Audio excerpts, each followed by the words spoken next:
Caminho da Perfeição, Santa Teresa de Jesus. Sobre a oração, dirigido às almas que não conseguem raciocinar com o entendimento. Há tantos dias que escrevi o que ficou para trás, sem ter tido oportunidade de retomar, que se não tornasse a ler, nem saberia o que disse.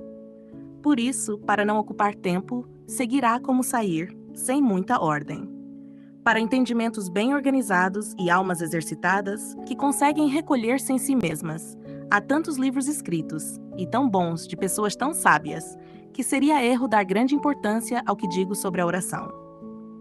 Pois, como digo, já tendes livros que, ao longo dos dias da semana, distribuem os mistérios da vida do Senhor, de sua paixão, e meditações sobre o juízo, o inferno, o nada que somos, e o muito que devemos a Deus, com excelente doutrina e método, tanto para o início quanto para o fim da oração.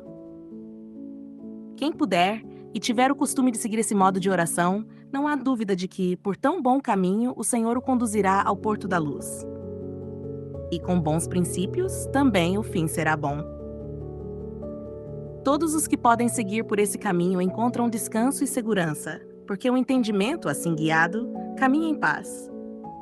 Mas o que eu desejava tratar e oferecer algum remédio, se o Senhor quiser que eu acerte, é para que compreendais que há muitas almas que passam por essa dificuldade. Assim, não vos aflijais, vós que experimentais. Há almas e entendimentos tão desordenados como cavalos desgovernados que ninguém consegue deter. Ora vão aqui, ora ali, sempre inquietos. É sua própria natureza ou Deus o permite?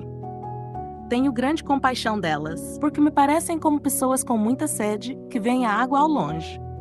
E quando querem aproximar-se, encontram quem lhes impeça o caminho, no início, no meio e no fim. Acontece que depois de muito esforço e grande esforço, vencem os primeiros obstáculos. Mas se deixam vencer pelos segundos e preferem morrer de sede, a beber da água que tanto custa alcançar. Falta-lhes o ânimo, esgota-se a força. E, ainda que alguns consigam vencer novos obstáculos, acabam sucumbindo aos últimos, quando talvez estavam a apenas 2 passos da fonte de água viva.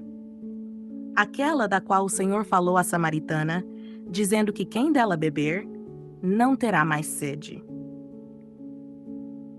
Segue o Evangelho de São João, versículo 14. E com quanta razão e verdade, vindo da própria verdade. Pois quem bebe dessa água não terá sede das coisas desta vida, embora cresça nele um desejo ainda maior pelas coisas eternas, muito além do que podemos imaginar. E que sede é essa, tão desejada pela alma, porque ela reconhece o seu grande valor. É uma sede dolorosa que cansa, mas traz em si mesma uma satisfação profunda, pois, ao mesmo tempo em que consome, também sacia. Não é uma sede que mata, mas uma sede que mata apenas as coisas da terra e enche a alma de plenitude. De tal modo que, quando Deus a sacia, uma das maiores graças que pode conceder à alma é deixá-la ainda com essa mesma necessidade, e até maior, de voltar a beber dessa água. A água possui 3 propriedades que agora me ocorrem, embora tenha muitas outras. A primeira é que ela refresca. Por mais calor que sintamos, ao chegar à água, ele se dissipa. E se houver um grande fogo, com a água ele se apaga, a não ser que seja fogo de alcatrão, que com ela se inflama ainda mais. Oh, meu Deus! Que maravilha! Que o fogo se acenda ainda mais com a água, quando é um fogo forte, poderoso e não sujeito aos elementos. Pois, sendo a água seu contrário, não o extingue. Antes, o faz crescer. Se eu soubesse explicar melhor, com a ciência das coisas, diria com clareza o que sinto. Mas apenas me deleito nisso, sem saber expressar, e talvez nem compreender plenamente. Que Deus vos conduza, irmãs, a beber desta água. E vós que já bebeis, saboreareis isso. E compreendereis que o verdadeiro amor de Deus, quando está em sua força, livre de tudo o que é terreno, eleva-se acima de tudo, e torna-se senhor de todas as coisas. E como a água procede da terra, não temais que ela apague esse fogo do amor de Deus. Ele já não lhe está sujeito. É Senhor absoluto. Por isso não vos espanteis, irmãs, com o quanto insisti neste livro, para que busqueis essa liberdade. E não é coisa admirável que uma pobre monja de São José possa chegar a dominar toda a terra e os elementos, e que há de estranho que os santos tenham feito com os elementos o que quiseram, com o favor de Deus. A São Martinho de Tours, o fogo e as águas obedeciam, e a São Francisco de Assis, as aves e os peixes.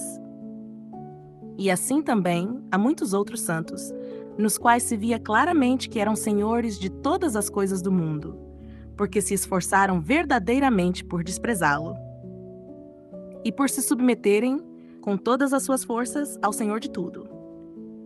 Assim, como digo, a água que nasce da terra não tem poder contra esse fogo, pois suas chamas são muito altas e sua origem não está em coisa tão baixa.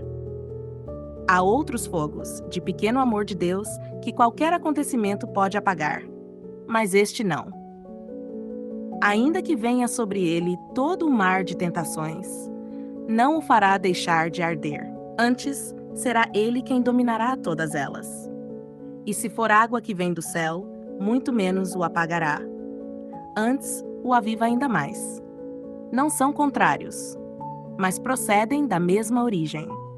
Não temais que um elemento prejudique o outro, pois, ao contrário, ajudam-se mutuamente em seu efeito. Porque a água das lágrimas verdadeiras, aquelas que brotam da verdadeira oração, vem dada pelo Rei do Céu, e ajuda a acender ainda mais esse fogo, e a fazê-lo durar. E o fogo, por sua vez, ajuda a água a refrescar. Ó meu Deus, que coisa tão bela e tão admirável! Que o fogo esfrie e até congele todas as afeições do mundo, quando se une à água viva do céu. Esta é a fonte de onde procedem as lágrimas de que falamos. Lágrimas que são dadas e não conquistadas por nosso esforço. Assim, com segurança se pode dizer que não permanece calor algum pelas coisas do mundo, onde esse fogo não possa se apegar, pois é próprio dele não se contentar com pouco, e se pudesse, abrasaria o mundo inteiro. Segundos. Outra propriedade da água é limpar aquilo que está impuro. Se não houvesse água para lavar, o que seria do mundo? E sabeis quanto purifica esta água viva, esta água celestial, clara, quando não está turva, quando não tem lama, mas desce diretamente do céu? Creio com certeza que ao bebê-la uma única vez, ela deixa a alma limpa e purificada de todas as culpas. Porque, como já disse, Deus não permite que alguém beba dessa água, que não depende de nossa vontade, pois é dom sobrenatural, senão para purificar a alma e libertá-la da lama e da miséria em que estava por causa dos pecados. Pois outros gostos espirituais, que vêm pelo esforço do entendimento, por mais que façam, são como água que corre pela terra. Não são bebidos diretamente da fonte. E nesse caminho, sempre há algo de turvo onde se detenha. E assim não permanece tão puro, nem tão limpo. Por isso, não chamo essa oração, que se faz pelo raciocínio do entendimento, de água viva. Segundo o que compreendo, por mais que façamos, sempre se apega a alguma coisa do caminho, devido à nossa condição humana, algo que não desejaríamos. Quero explicar-me melhor. Estamos pensando no que é o mundo e como tudo acaba, para assim desprezá-lo. E sem perceber, já nos vemos envolvidos em coisas que amamos nele. E querendo fugir delas, somos impedidos por pensamentos sobre o passado, o futuro, o que fiz, o que farei. E querendo pensar no que nos libertaria, acabamos às vezes entrando novamente no perigo. Não que isso deva ser abandonado, mas deve ser temido. É necessário caminhar com vigilância. Nesse cuidado, o próprio Senhor nos guia, pois não quer que confiemos demais em nós mesmos. Ele ama tanto a nossa alma, que não permite que ela se envolva em coisas que a possam prejudicar, quando deseja favorecê-la. Antes, ele a conduz rapidamente para junto de si e, num instante, lhe mostra mais verdades do que poderíamos compreender em muitos anos. Pois nossa visão não é livre. O pó do caminho nos cega enquanto avançamos. Mas o Senhor nos conduz ao fim da jornada, sem que percebamos como. Outra propriedade da água é saciar e tirar a sede.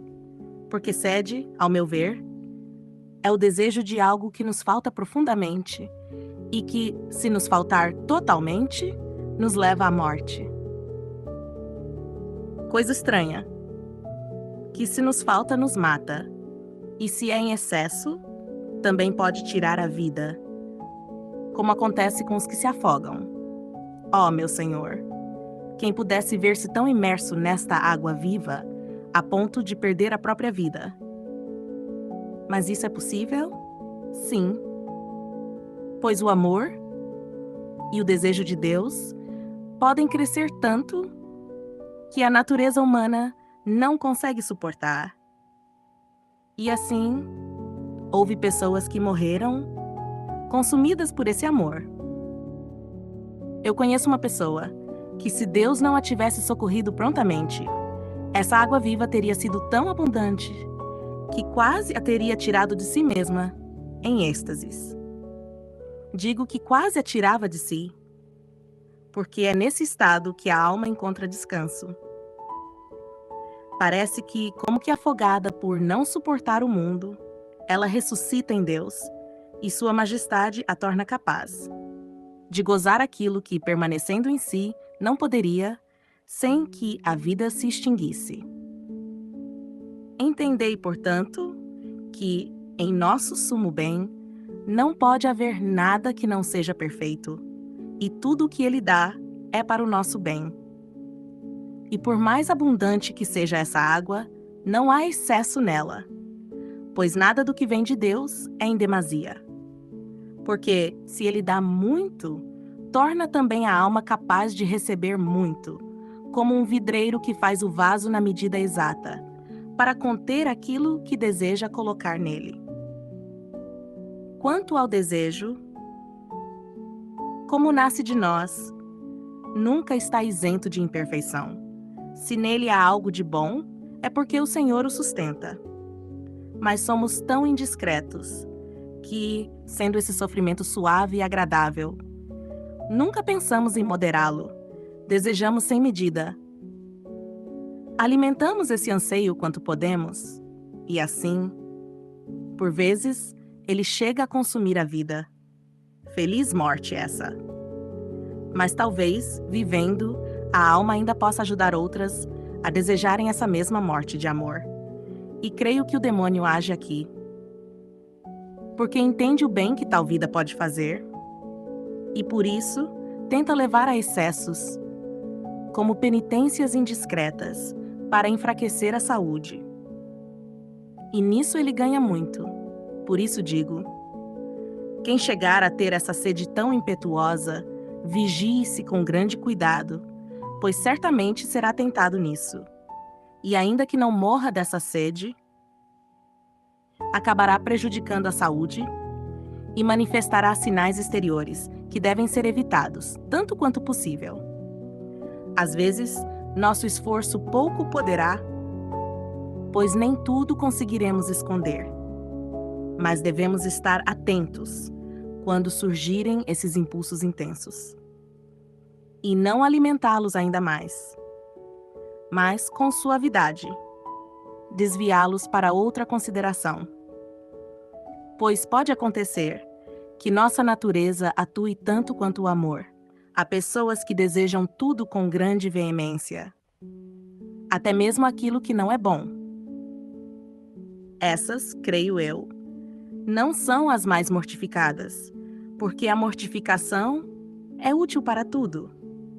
Parece estranho moderar algo tão bom, mas não é assim. Não digo que se elimine o desejo, mas que se regule, e talvez por meio de outro desejo, igualmente meritório. Quero explicar melhor. Surge um grande desejo de estar com Deus, de libertar-se desta prisão, como acontecia com São Paulo apóstolo. É uma dor que, em si mesma, é cheia de doçura. Mas será necessária grande mortificação para moderá-la. E mesmo assim, não completamente. E quando essa dor se intensifica tanto, que quase tira o juízo, como eu mesma vi há pouco tempo, em uma pessoa de natureza impetuosa, mas muito exercitada em dominar sua vontade, a ponto de parecer já tê-la perdido. Quá? Via, por um momento, como fora de si, pela intensidade da dor e pelo esforço de ocultá-la. E em casos tão extremos, mesmo que venha de Deus, julgo prudente temer, por humildade, porque não devemos pensar que temos tanta caridade a ponto de suportar tal intensidade. Por isso digo, não será mal. Se a pessoa puder, ainda que nem sempre consiga, moderar esse desejo, pensando que, permanecendo nesta vida, servirá mais a Deus e talvez ajude a salvar alguma alma que poderia se perder e que, servindo mais, merecerá também maior união com Deus. E considere ainda o pouco que já serviu. Esses pensamentos são bons consolos para tão grande sofrimento. Acalmam a dor e trazem grande proveito. Pois, por amor ao Senhor, a alma aceita viver, mesmo em meio à dor. É como alguém que sofre intensamente e se consola, entregando-se à vontade de Deus, com paciência. Pois abandonar-se em suas mãos é sempre o melhor caminho. E se o demônio contribuiu de algum modo para intensificar esse desejo, isso é possível. Conta-se, segundo João Cassiano, que um eremita, de vida muito austera, foi levado a crer que deveria lançar-se em um poço para ver mais rapidamente a Deus. Creio, porém, que lhe faltava humildade e reta condução espiritual.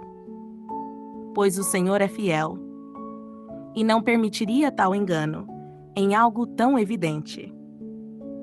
É certo que, se o desejo fosse verdadeiramente de Deus, não produziria mal algum. Ele traz consigo luz, prudência e medida. Mas nosso inimigo procura sempre causar dano, por qualquer caminho que encontre. E, se ele não descuida, também nós não devemos descuidar. Este é um ponto muito importante para muitas coisas. Até mesmo para saber reduzir o tempo de oração, por mais agradável que seja, quando as forças do corpo se esgotam ou quando há prejuízo à saúde. Em tudo é necessária a discrição. Por que pensais, minhas filhas, que procurei mostrar o fim e apresentar o prêmio antes da batalha? Foi para vos dar ânimo e não desanimardes diante das dificuldades do caminho, para que não vos canseis, nem vos entristeçais. Pois pode acontecer que, tendo já chegado, faltando apenas inclinar-se para beber da fonte, abandoneis tudo e percais esse bem, pensando que não tendes força ou que não sois capazes. Mas vede, o Senhor convida a todos. E, sendo Ele a própria verdade, não há motivo para duvidar. Se o convite não fosse universal, ele não chamaria a todos. E se chamasse, não diria: eu vos darei de beber. Poderia dizer: vinde todos e alguns receberão. Mas não foi assim. Ele chamou a todos sem condição. Por isso, Bonzo, tenho por certo que todos os que não desistirem no caminho não ficarão sem essa água viva. Que o Senhor que a promete nos conceda a graça de buscá-la como deve ser buscada.